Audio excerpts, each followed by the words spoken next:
cannot believe that we are almost in August. I've started my fall brassicas here. There's some cabbages and kale.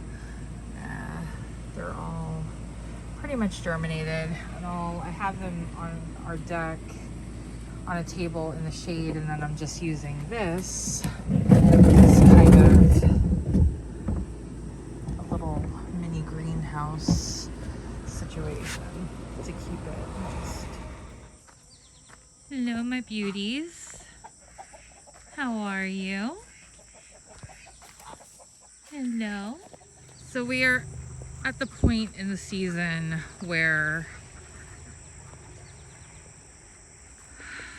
I've pretty much given up on the battle of trying to control the weeds. It's been hot. It's been pretty dry. The pests have started to really appear. So just figured I would take you along and let me see when I am craving green in the middle of winter and wanting to garden. It is almost August, and this is what the garden looks like at this point. So we've started to really clean out our barn. We had rented a skid steer, and all of this is in a big pile to start breaking down to put on the beds for to sit over winter, and it'll naturally compost. We started putting another box in here and filling that, and we're going to continue to add more boxes probably in the fall and winter when we if we're not like covered in snow. It's something that we can do during the downtime. I went ahead and pulled my zucchini plants the other day because they were starting to get kind of nasty, and honestly we're at the point where we're kind of sick and tired of zucchini. We still have a lot of it growing. I've been making zucchini bread. I've been shredding a lot in the to put in the freezer because it's good to add to things in the winter time to bulk it up. But we still have the Tramontino squash that is producing. You can see one right there, and you know, that holds up actually pretty well in the freezer. There's another one there. So we still have it coming in. It's just the actual zucchini bushes. Those were the ones that really started to look pretty poor and pitiful. So I just went ahead and yanked those. We've got cosmos that are in bloom now. The summer flowers are really coming on now. We've got lots of slicing tomatoes that are being put on. The Romas, they are just now starting to turn. So these are the determinate type, and I did have them kind of tied up in a Florida weave situation, but we had quite the storm come through. It actually took that tree down. I don't know if you see that. And we have to still cut it. We cut the top of it off and fed it to the goats, but that tree tumbled in that storm. There was pretty bad tornadoes also in the area for up here. I mean, definitely not what you see in, you know, the plains or the south, but there was an EF2 actually that hit about 20 minutes north of us and really decimated a lot of businesses and some homes and a church, and just a really sad situation. We did get some warnings, but nothing was like super close. But the wind, as you can see, it knocked pretty much all these tomatoes down. And that's okay. I mean, they've already put on what they're putting on. I'm just waiting for them to turn, and these will be the sauce tomatoes, or at least a good chunk of the sauce tomatoes. So we've been getting a few here and there that we've been using just for like sandwiches and stuff, but I'm pretty much ready for these to come out, and I'll be happy when they do so I can clean out this bed. I'm actually most likely going to put a raised bed here. So once it is cleaned out, I'll be able to do that. Right now it's kind of in the way. Like, I was able to walk around that area, but it's all leaning now. So I need to just wait until these are done. But yeah, so just, if you're ever looking online and, or on videos, and you're seeing people's like pristine gardens, like, we all have that point where we're just like, whatever wants to survive can survive, whatever wants to produce can produce, and that's it. we're done with it. So I'm pretty much done with tying tomatoes up. I'm pretty much done, like I said, with the zucchini. I mean, you can see the Tramontino is just cranking it out. And this is why I love this variety, this zucchini replicante, because this is just one vine, okay? Actually, I think it's 2 vines, but even so. So you've got a vine there and a vine there. And you can just see this thing has gone wild. I actually had to put a cattle panel like arch because it was just, it just kept going. But you can see, I mean, I've been harvesting like crazy. I currently have, I think I'm up to like 16 cups of shredded zucchini in my freezer. And I also have a huge Ziploc that is got these chunks. I like cut them up into chunks because, like I said, they hold up pretty well in the freezer. You can throw them into soups, even in pasta. You can throw and they'll still have like an al dente bite to them months down the line. So I really like this variety, and I know a lot of people, they will actually let them turn more into like a butternut squash. But when you get them green like this, they are a zucchini. And in the wintertime, when you don't have much fresh, this is amazing. So you can see I've got 1, 2, 3 that I can like pretty much harvest right now. Oh, nope, there's another one, 4. I mean, look at how big this is. That's almost like 2 feet long. That's a lot of food. And then you've got a little one here. There's a little one there. There's an even smaller one there. I've got 2 little small ones down here. I mean, they just keep going. So definitely recommend this variety if you've never tried it. And it seems to do well against pests like squash bugs, and the vine borers don't really go for these like they go for your traditional zucchini squash bushes. So, oh, you're not welcome. What are you doing? Can you get off? Thank you. So these are not zucchinis, sorry.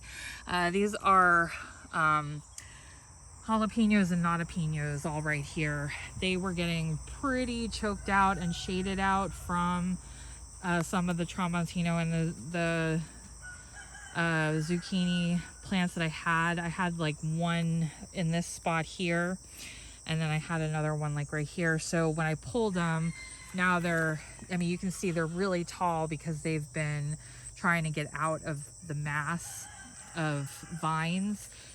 So now they have some breathing room, and it's hot. We're towards like the middle end of summer. So they're going to start producing. I mean, if you've ever grown jalapenos, like they are prolific. So once they start cranking out, I'll have plenty. Nasturtiums are still going on. I've got small little pumpkin climbers here. And there's one right there actually that's turning. I don't know if that one just didn't get pollinated or what, but let's see, I showed you that already. I still have some parsley down here. It's probably not that tasty, but I'll leave it in. This is some cinnamon basil, I think. No, this is just like the red basil, but I've been using it for bouquets. We've been harvesting on the sweet Italian basil, and we used up all of the lettuce that was here. This over here, this has got a lot of different varieties of peppers that I've been pulling up and harvesting. There's like poblanos, there's these little, I don't know what you call them. They look like they would be spicy, but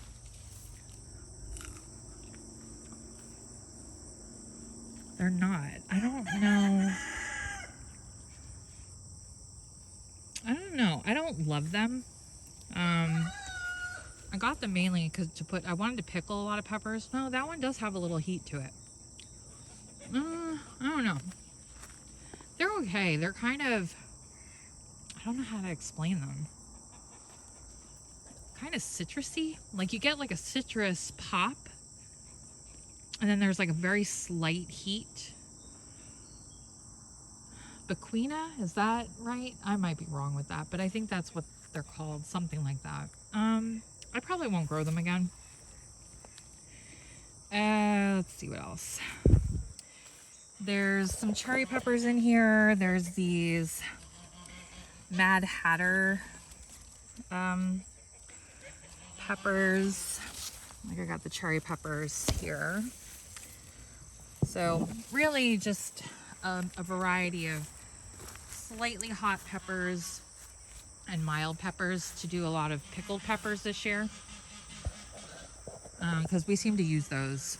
So then I've got more of these little cute pumpkins. Another tromboncino squash, which is really unnecessary, but I wanted to make sure we had a lot this year, and that was successful. These here are the purple pole beans. These are the purple green beans, Blahild, I think they're called, maybe. They're starting to set flowers, so we'll start getting some purple green beans soon.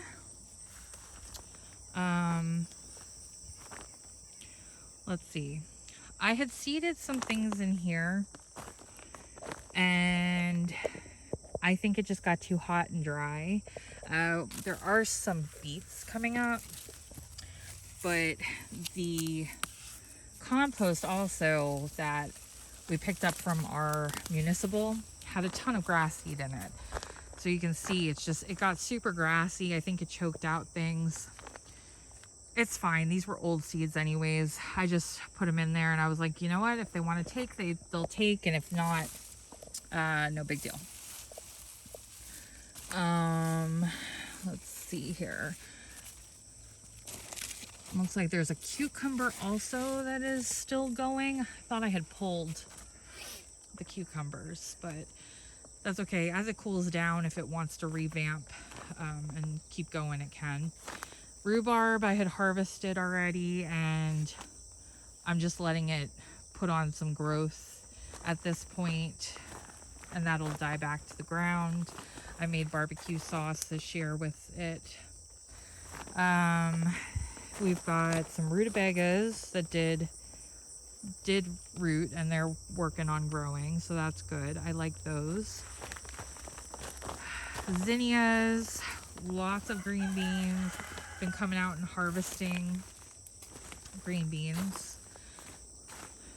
Zinnias, these are the Floret Originals, and I've harvested the ones that are like more far along. Like these don't look all that wonderful, but you can see like the color variation is just beautiful. They have like a metallic-y glowing look to them.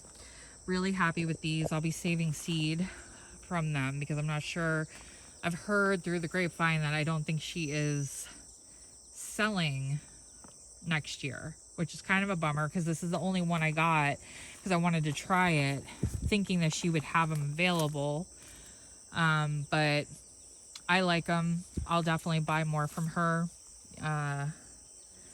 You know, they're really pretty, and I'm thinking that as you save your own seed, they're just going to get better. So here's hoping, at least.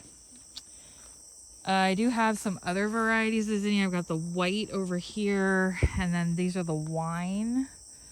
Benary's Giant. I cut for a bouquet earlier, so again, they don't look all that impressive, but just your pretty standard giant zinnias. More Tromboncino. There is another pumpkin variety apparently growing in here. This is my dragon tongue bush beans, which they're cranking out. I also have another variety in here. I think it's the jade, something like that. There's also sweet potatoes. That's what's getting chewed up. Yeah, here's the other. So these are in like a bucket.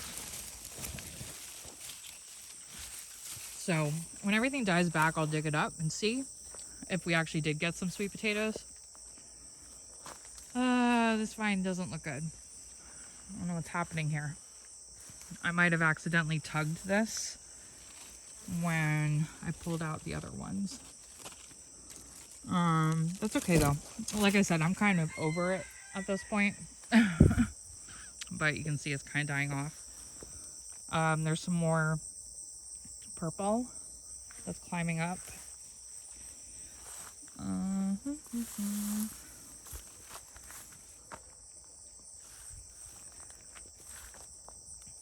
Snapdragons are starting to come back a little bit. This whole bed was snapdragons originally, and then I popped the determinate Romas in here. These were some extra tomatoes I just planted along the vine. These are melons that really did not take care of. So I'll be surprised if anything happens. Oh, I guess these were yellow cherries. I don't know. I thought I only had my cherries in a pot. Let's see.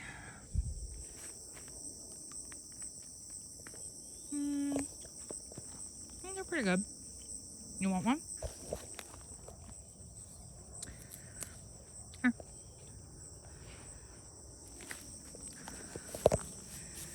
Amaranth. This is for bouquets. This here was my potato row. We're going to be doing raised beds. Pulled up the potatoes, showed you that harvest. There is some anise hyssop in here that I'm probably going to transplant into a perennial bed.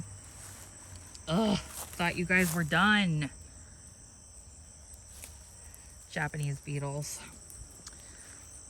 I kind of stopped spraying at this point too. More barn clean out. This, I can remember in the past videos I was like, what is this? Well, this happens to be the mashed potato squash, and I've already harvested a few. There's another one I just saw. Yeah, there's one right there. See that? And there's another one there. So yeah, I've pulled a few of these already. So if you've never had a mashed potato squash, they're like individual little white squashes. They kind of look like an acorn squash. And basically you cook them in the oven with like some butter, cheese, whatever you want to put. I usually just do like, I'll cut them in half. I'll take the seeds out, and then I'll bake them in the oven for, I don't know, 45 minutes or so. And then I'll put some butter, some garlic, salt, pepper, just really simple. And then when they come out, you take a fork and you scrape the inside, and it's the consistency of mashed potatoes. It has a slightly different flavor than mashed potatoes, but it's not like a sweet squash, which I actually like. I'm not a huge sweet and savory mix type of person. My husband loves sweet. That's why I've got the sweet potatoes growing, because of him. If he didn't care for it, I wouldn't even bother. But he likes sweet potatoes. He likes like butternut squash and all that kind of stuff. I like it sometimes, but it's not something I'm going to gravitate to all the time. So this I do like. The only thing, I probably won't like rush to grow this again, because it's a hybrid and you're going to have to continue to buy seeds. And I don't love it all that much to continue to buy seeds. They're not cheap by any means. You can't get them regularly at a lot of seed sources. I think it's like $5, maybe even more than that for a small packet. I think I got these from Territorial Seed a couple of years ago. So I'm not even sure if I grew all of them. If I have more, I'll grow more. But if I used them all up, I don't think I'll repeat buy if I don't find them for cheaper. It's not necessary. It's not something like major in our diet that we need to have. These are the last of the russet potatoes. Oh, thought I pulled all the carrots. We had some carrots here. Charlie, want a carrot? Here, look. The russets, I'll be pulling those. They're dying back, obviously. So, like I said, this whole area is getting reworked. So this is going to all be converted to raised beds, because like I talked about in a last video, this whole area in the very late winter, early spring is underwater and it's unusable. So once all this dies back, we'll be able to put the beds in the location that we want, and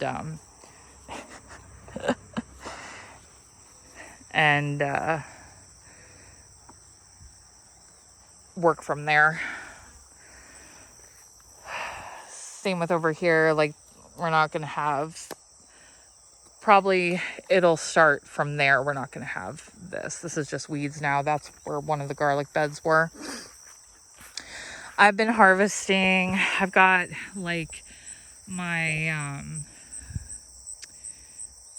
decorative corn over here. I've got some zinnias and sunflowers I've been cutting on for bouquets. And then over in this little box here, there's the white patty pan squashes, which I've been harvesting. You can see one there. There's some chamomile, which is really too hot for chamomile, but it'll reflush when it starts to get cool. Dahlias are like up over my head. They came on early this year, which is crazy. So I've been cutting dahlias for quite a while now. This is, I don't know what this is. I don't think it's put on anything yet. I'm not sure. No, it's some kind of a pumpkin or squash. So we'll see. These are the chimney rudbeckias. So pretty. Really like these. Got a little bit of yarrow there, which I'll be moving that to a perennial bed, and more dahlias, more cosmos. And then the wild Dara is in all of its glory. So I've just been using all of this for bouquets. It's been really pretty. You can see we moved our fencing out. We're gonna start getting ready to expand the pasture paddock, which that's exciting. Come on, let's go. So yeah, there's not a whole lot growing at this point. We're kind of in that lull period of summer where we're waiting for harvest to come in, and we're like, it's like well, at least for me, it's too late to start really anything else at this point that is a heat loving crop or warm weather crop. If I want to grow anything in the fall, now is the time for me to be doing that, which I showed you in the beginning. I started some seeds for cabbages and stuff, and then I'll be self-sowing some more carrots, parsnips, turnips, rutabagas, all that cold weather stuff. I did a little experiment last winter. I wanted to see if I could overwinter some turnips, and they overwintered fine. I did it actually here in this little concrete raised bed thing that I had. And now I will say last winter was very, very mild, but we got a handful of decent sized turnips out of it. So I'm definitely going to be doing quite a few root crops this year in the raised beds, in that raised bed there. And if we can get a couple more built, do that, because they will continue to grow, albeit very slowly, but they will grow, and they will store basically in the raised beds kind of as a makeshift root cellar type of situation. So we're good on compost. We just need to continue building boxes, and that's pretty much it. So yeah, this is where the wild things grow, and it's not looking all that impressive right now, but it's producing. Really at this point, I'm just waiting on my tomatoes and my peppers and whatever else wants to come out of here. So this is real life. This is a real life garden tour, and I hope you enjoyed it. I enjoy sharing it with you, and I will see you again in August. Talk to you soon. Bye.